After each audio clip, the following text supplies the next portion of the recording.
तसेंना अखोई मणिपुर से शांति लेरे हायरगा अखोई शांति लेतबा यामना अखोई याम तहोइदबा थौदो हायबदि अगांग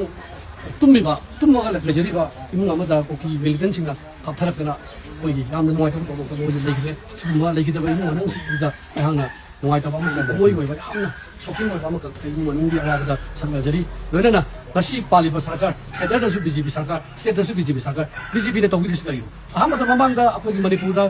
पालिबा अखोई स्टेटदसि की बीजेपी की सीएमना ओनो तमदा याम इरांग चौमा थोखरे इरांग थोकिबदगी याम अखोई मणिपुरदा लेबा मिसी मिना मयाम अखोई खम लोइबा नारदबा मी मयाम सिगरे अदुगा पियार अमु लाय पियार लापदगी खतंग फगदरन खलगा अनोबा सीएम सिलगा कोई इरांग सि फगनी खलगा अनोबा को सीएम अखोई केंद्र मक्ता ओबिरिबा कोई अनोबा सीएम ओबिरे सीएम ओइरा अखोई खर सादी ओरने थामदि खतंग अखोई वखल नुवाय अदुगा खलौदना सुम थोदो काम थोरन थोदो मयाम मथंग मथंग थोदो मयाम थोलैसि मरम करिगि तसेंना शांति परे कोई नेशनल हाईवे चप यारे हायरगा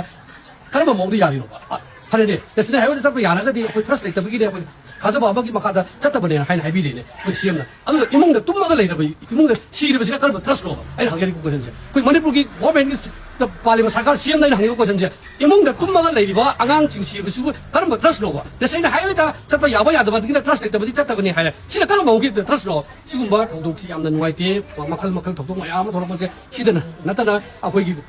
उकुलदा थोइबा थौदोक लेपा लेदना नोइ कामगासि लेप्ति मसी करब माइगैदा करब पोरागा शांति पोरतोइनोबा चिन्नद शांति लाउरगा समाइना अखोई सुम कनुब मनुंग एजेंडा अमखौ लोइदना मणिपुरदा सेंट्रल गवर्नमेंट सानबिबसे मसी यामना नुवाइते तसेंना अखोई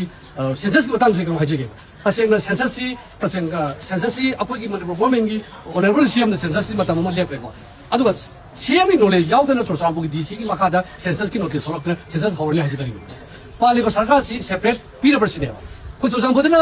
अदुबा लोबा डीसी ना कंट्रोल तोबा सीएम की नॉलेज याउदना सीएम नमा हाइबा अदि चोरसाबुगी डीसी नमा हाइबा सिना कनो बखल गिनोबा यूनिफाइड कमांड kana पाइनो से लोलो दस kana पाइनोबा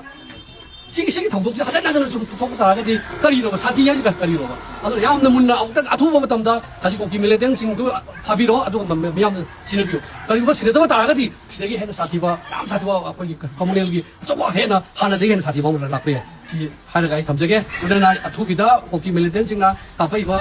अदु मसेनरिबा कोकी मिलिटेंट सिंग दो अथुगिदा अखोई मनबो गवर्नमेंट मनबो सेना दाइता यावना थबक तोकिरगा खुलक फाबियो करिबा फादबा तारगदि अखोई प्रजा की काउदबा यामना साथिबा अखोई नेपाल थोकबा थोकबो मधुरी हेना कन्ना थोकबा याबसे दस प्रेस की सिंग नाउ